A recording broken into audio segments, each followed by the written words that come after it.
So guys welcome to the channel. और Qatar ने यहाँ पे 3-0 हरा दिया इंडिया को। अच्छी परफॉर्मेंस थी। ऑब्वियसली कतर से आप एक्सपेक्ट करते हैं, बेहतरीन टीम है। एएफसी ऑब्वियसली क्वालिफायर्स की वन ऑफ द फेवरेट्स है to qualify for the world cup. तो अच्छी टीम है। 2022 के जो है वो होस्ट भी थे। 2022 का world cup, FIFA world cup उन्होंने खेला भी था। तो ऑब्वियसली यू वर एक्सपेक्टिंग, और आई थिंक 8-1 की विन के साथ आ रहे थे, बड़ी विन के साथ आ रहे थे against Afghanistan in to this match against India, जो कि इंडिया के होम पे था।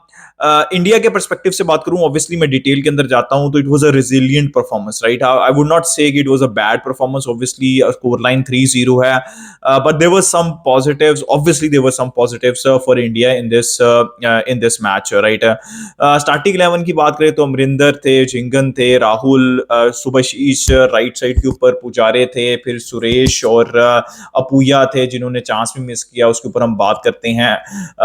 फिर क्षेत्री थे फ्रंट राइट साइड के, वो दांता थे लेफ्ट साइड के ऊपर, जो है वो शांते थे, थापा थे एडवांस मिडफील्ड के अंदर, जिनको बाद में जो है वो सहाल ने रिप्लेस भी किया था।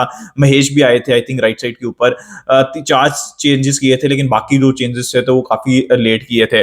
बट देखें, मैच के ऊपर मैं बात करता हूं, लेकिन सबसे पहले ना इस मैच को देखने के 2 पर्सपेक्टिव हैं इंडियन फुटबॉल फैंस की तरफ से, right.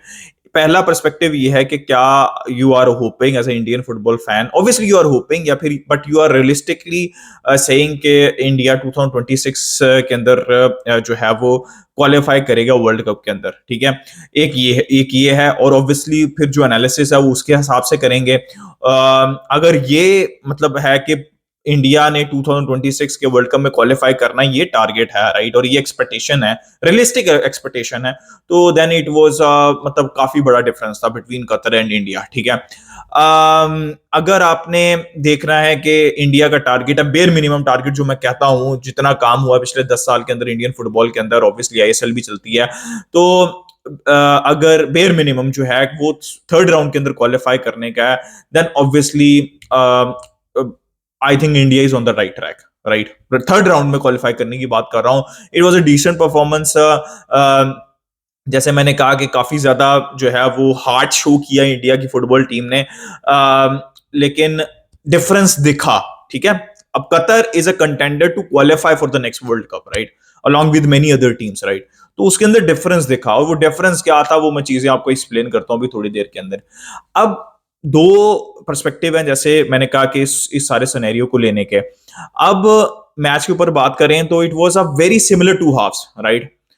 India did not start the game well, और कतर ने बहुत अच्छा गेम स्टार्ट किया फर्स्ट हाफ के अंदर। टू बी वेरी ऑनेस्ट, शुरू के 20 मिनट के अंदर अंदर ही गेम खत्म हो सकता था। 2 ओपन चांसेस में किए, डोमिनेट कर रही थी, कॉर्नर पे ऊपर कॉर्नर मिल रहा था, they were getting in behind the defence of India. Physicality में, एरियल एबिलिटी के अंदर, हर चीज के अंदर जो है वो डोमिनेट कर रही थी कतर, ठीक है।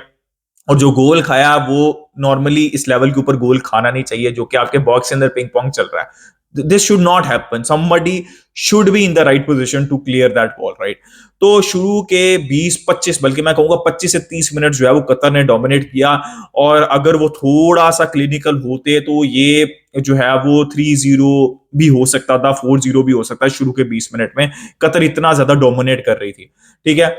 उसके बाद 30 मिनट्स के बाद, 30 मिनट से लेकर 45 मिनट्स तक आई थिंक इंडिया गेम के अंदर आई, जिसमें वो अच्छा, थोड़ा सा मूवमेंट उनकी अच्छी थी। देवर playing from the back also, ठीक है। मिडफील्ड भी काम कर रही थी, देवर able to reach the final third, जिसके अंदर अपुया का चांस बहुत बड़ा चांस था, वो अच्छे गेम प्ले से बना था। फिर जो थापा का चांस था वो it was all the determination of Sunil Chhetri, जिन्होंने जिस तरह उन्होंने तकरीबन मतलब समझ ले कि 3 प्लेयर्स के ऊपर जाके 3 दफा जाके उन्होंने प्रेस किया और बॉल विन की, और फिर थापा के पास चांस था।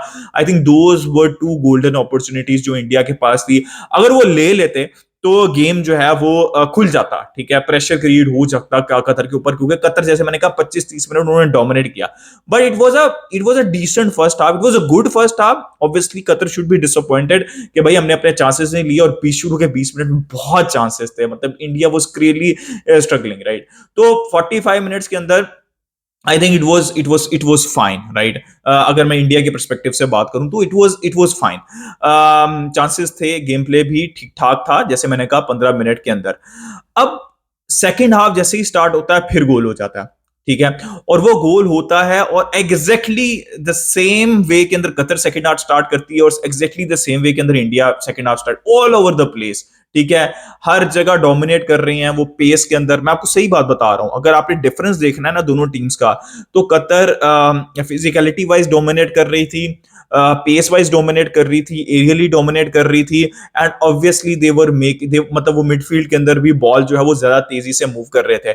मैं ऐसा नहीं कह रहा, जैसे कि मैं बार बार कह रहा हूं कि इंडिया ने भी ग्लिम्पसेस शो किए कि they can string some passes together, but problem ये था कि defensively India was not good, और ऑफेंसिवली का मतलब ये है कि फाइनल थर्ड में पहुंच रहे थे, ठीक है, बहुत ज्यादा ओकेजन्स पे नहीं। लेकिन फॉर एग्जांपल जैसे वो जो साहल का चांस था, वो भी it was all Sunil Chhetri, जिस तरह उन्होंने प्रेस किया और उसके बाद वो रिलीज किया, वो भी एक बहुत गोल्डन चांस था यहाँ पे साहल के पास, वो ले लेते तो शायद गेम बन जाता। बट अगर आप ओवरऑल देखें ना, तो इट वाज कतर जो कि जिन्होंने डोमिनेट किया, डिफेंसिवली भी उन्होंने डोमिनेट किया। मैं अब कह रहा हूं ना, डिफरेंसेस क्या थे, फिजिकलिटी, पेस, एरियल एबिलिटी, ठीक है, they were moving the ball very fast. और जो चौथी सबसे इंपॉर्टेंट चीज है जो कि इंडिया नहीं कर पाई, और उस चीज को स्टैट्स शो करती हैं कि जो कॉर्नर्स इतने ज्यादा कतर को मिले थे, एक पॉइंट के ऊपर 10-0 था या 10-1 था, ठीक है, आई थिंक 60-65 मिनट के ऊपर जाके जो है कॉर्नर लिया था।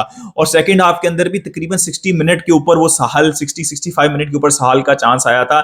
इसका मतलब ये है कि मतलब वो एक पहला क्लियर कट चांस आया था, या फिर आप बॉक्स के करीब पहुंचे थे कतर के, ठीक है। It was a similar story in the first half also, in the first 20-25 minute, same story in the second half also.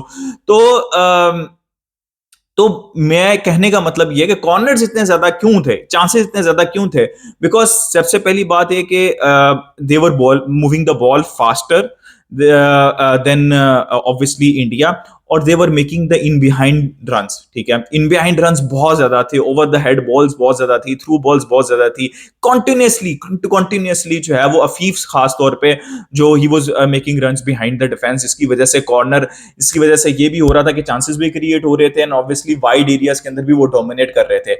India का सबसे बड़ा इशू इस मैच के अंदर ये था कि ऑब्वियसली जो थोड़े आप कतर के अगेंस्ट खेल रहे हैं, तो आपको 3-4 ही चांसेस मिलेंगे जिसके अंदर से आपको 1-2 लेने पड़ेंगे, तो you have to be clinical, right, वरना आप गेम के अंदर नहीं है। और दूसरी बात यह कि मार्कर को के साथ टाइट नहीं थे, ठीक है। It was so easy to get off a player of India, defence line के पीछे जाना, या मिडफील्ड के अंदर मार्कर को छोड़ना, फिर या फिर वाइड एरियाज के अंदर स्पेस होना। India was not able to mark Qatar, जो उनके ऑफेंसिव प्लेयर थे उनको टाइट स्पेसेस, टाइट नहीं रख रहे थे स्पेसेस को, राइट। जैसे मैंने कहा कि मार्कर को बहुत ज्यादा स्पेसेस दी हुई थी अपने, तो ये इंडिविजुअल मिस्टेक्स थी डिफेंसिव मिडफील्ड की, और जो आपके सेंटर बैक्स हैं उनकी जो है वो इंडिविजुअल मिस्टेक्स थी। आई थिंक वेंगर ने भी ये बात हाफ टाइम के ऊपर की थी कि उनको अपने मार्कर को इतनी ज्यादा स्पेस नहीं देना है, थोड़ा सा टाइट रहना उनसे, जो कि ऑब्वियसली कतर आपको पता है बहुत वेल ड्रिल्ड टीम है, काफी ज्यादा टैलेंट है, इट्स नॉट दैट इजी, कहना तो आसान है, करना मुश्किल ऑन द पिच। तो अगर आप मेरे से पूछें, जैसे मैंने कहा कि you can take a lot of heart out of this performance, India के बहुत अच्छे चांसेस हैं, उनको सिर्फ कुवैत को हराना, अफगानिस्तान से मैं एक्सपेक्ट कर रहा हूं कि वो जीतेंगे, उनको सिर्फ कुवैत को हराना है, ठीक है।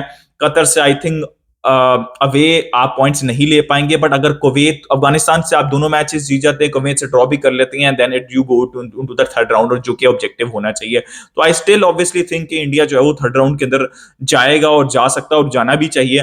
But positives to take out from this match, but they were missing some important players, right. Manvir नहीं थे आज, उसके अलावा अनवर नहीं थे, और स्पेशली अनवर, मेरे हिसाब से अनवर की बहुत ज्यादा डिफेंसिव, वो जो टाइट स्पेसेस की मैं बात कर रहा हूँ ना, मार्कर के साथ टाइट रहने की, वो अनवर अली और जिंगन होते, जिंगन कोशिश कर रहे थे, आपने देखा था जब भी बॉल आती थी तो वो उसके साथ जाके उसको प्रेस करते थे और स्पेसेस नहीं देते थे, तो अनवर भी ऐसे ही करते हैं, और बॉल की जो डिस्ट्रीब्यूशन है वो भी इंडिया के लिए थोड़ी सी बेहतर हो जाती है। तो मुझे ऐसा लगता है कि अनवर होते और मनवीर भी स्पेशली होते तो बेहतर रहती परफॉर्मेंस।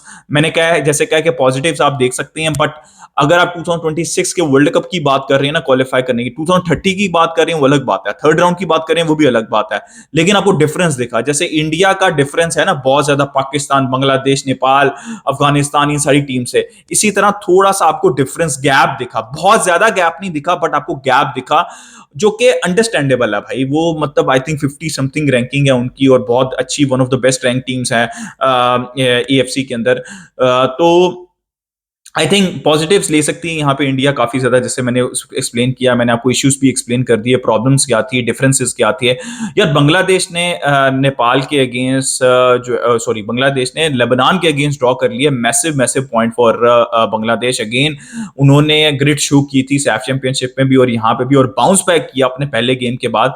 तो ये एक अच्छा रिजल्ट है यहाँ पे बांग्लादेश के लिए गोइंग फॉरवर्ड। उसके अलावा यार नेपाल के पास बहुत अच्छा चांस था अगेंस्ट यमन, वो भी 2-0 हार गए होम के ऊपर। तो that group looks really really complicated. और पाकिस्तान हमको पता है 6-1, लेकिन पाकिस्तान से उतनी आप एक्सपेक्टेशन रखे मत, राइट? पाकिस्तान से एक्सपेक्टेशन नहीं है पाकिस्तान का, तो मैंने जैसे कहा राउंड 2 में आना ही एक मेरेकल से कम नहीं है, एक मौत से कम नहीं है। तो वो एक अलग डिस्कशन है, उसके ऊपर मैंने अलग वीडियो डाल दी थी। सो गाइस अपना ओपिनियन दें regarding India versus Qatar match, और in the comment section, like subscribe share, keep enjoying football. Until next time, it's a good bye for me.